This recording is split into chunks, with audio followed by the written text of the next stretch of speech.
Hey guys, hope everyone is safe and well. Today we're going to look at the King of Tone, but we're going to compare it with the version of the King of Tone that is built in to the Line 6 Helix.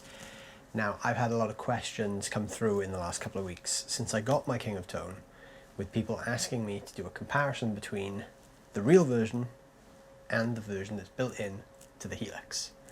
So that's what we're going to do. The real King of Tone is sitting in front of me on my desk, and the Helix rack unit, I'm going to share the screen grab of the settings that I'm using.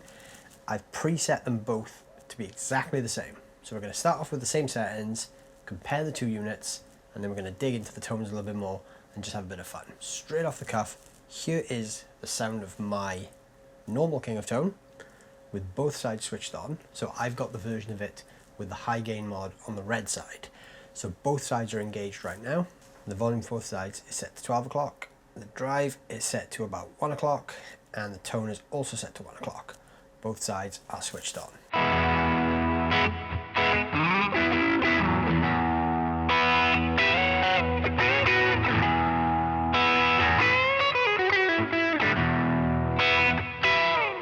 So now let's look at the Helix version. So I'm going to switch this off, and I come over now to my Helix edit software, and I'm going to switch on the King of Tone.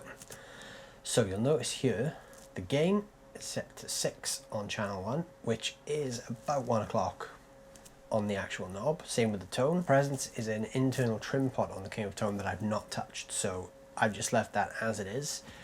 This is set to the boost side because the yellow side of my King of Tone is set as the clean boost. The gain mod is normal because I don't have a gain mod on the yellow side.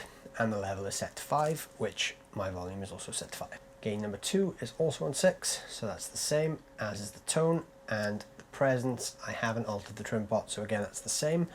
This is set to the overdrive clipping on the higher gain mod with the level set at 5. And I am running this off a 9-volt power adapter, not an 18. Here is the Helix version of the King of Tone.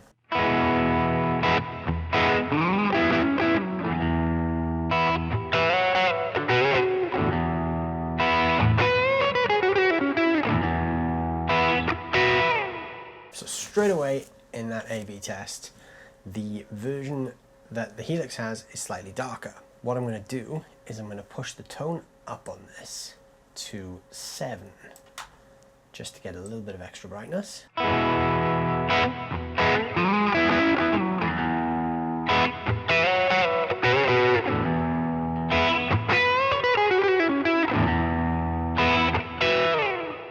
I should also add that the only thing the Helix is doing other than running the King of Tone when I engage it is it's got the amp model and the reverb on.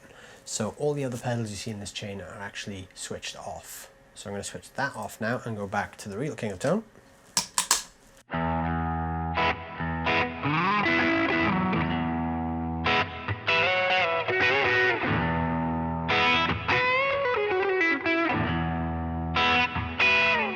Biggest thing I'm noticing is the real King of Tone has a slightly different feel. So maybe it feels a little bit more reactive under the fingers. So if I'm playing something like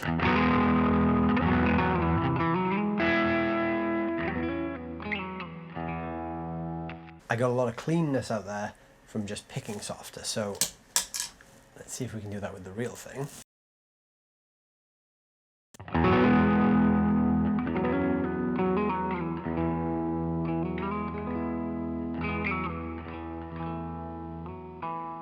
So there's not a million miles of difference between these two units. So the King of Tone is actually a 2-stage overdrive. It's 2 overdrive pedals in one box. Now the Helix version doesn't allow you to switch individual sides on and off, which for me is probably the downside to the digital version of this. But I guess the logistics of doing it would have probably been a bit too complicated. So I've come to a little compromise, which is I've added these 2 pedals in the chain. This is the Air Apparent pedal, which is on the Helix from version 2.8 up. This is a pedal called the Prince of Tone, which Analogman also produce, which is essentially 1/2 of the King of Tone. I've set 2 of these in the chain, each one individually set to match one side of my King of Tone. Let's switch the first one on. So here we've got the gain at 6, the tone at 6, the clipping on boost, and the volume at 5, which is my yellow side of my King of Tones. So here's the Helix version.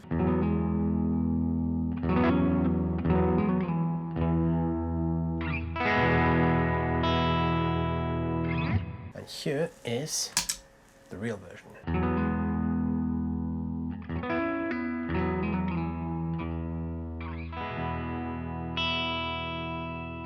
And now the second one here is set to be my red side, which is the overdriven side. So we've got the gain and tone at 6 again, which matches what's here on the real unit. The clipping is set to overdrive and the gain mod to higher, and the volume is also again at 5. So here is the Helix version of the drive side.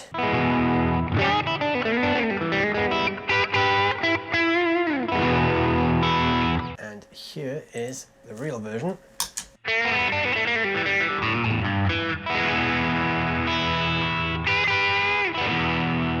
The real version is a little brighter. Maybe it's just the way it's hitting the digital front end of the Helix, but the tones are very similar. To me, the real one feels a little more dynamic. I'm able to control it a bit more by how hard I pick and the way I play. Maybe that's not going to come through on the video from the audio feed, but it's more of a feel thing, I suppose, in the same way that plugging into a Helix is different to plugging into a real valve amp, because of the way the thing feels when you play it. Feel when it comes to gear doesn't always translate in the sound, I don't think, but it's the way it makes the player feel. And if it makes the player feel inspired, I think that's quite important. That said, the Helix version of the King of Tone sounds pretty good. Let's try and get these as close as we can. So what I'm going to do is I'm going to drop the tone slightly on both sides of the real one, but I'm going to push the volume slightly because the Helix version seems to be a little bit louder.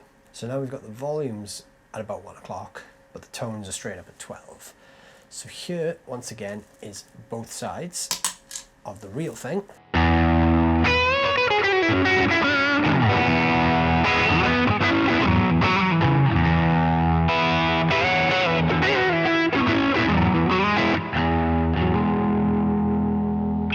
And now both sides of the Helix version.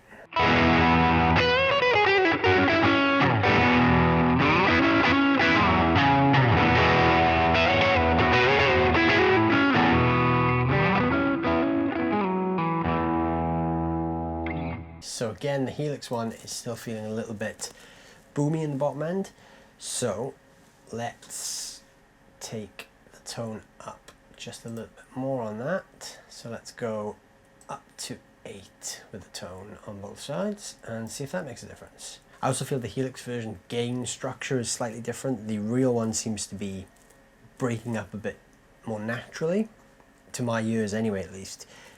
There's a bit more of a bite to the real one, and the Helix one is a bit smoother, which isn't a bad thing. I suppose it all depends on what you're trying to use it for.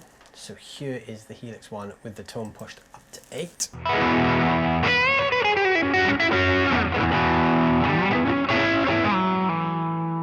Here's the real one on the same settings.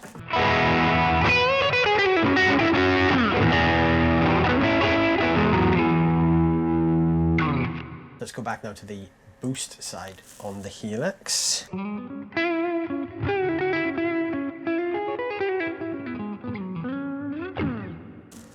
the boost side on the real thing.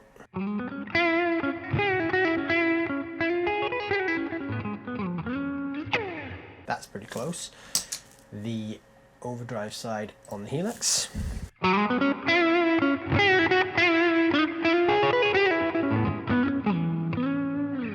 And the overdrive side on the real thing.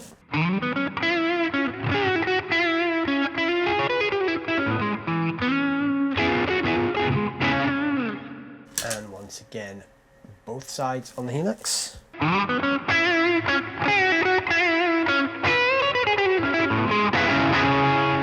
Both sides on the real thing.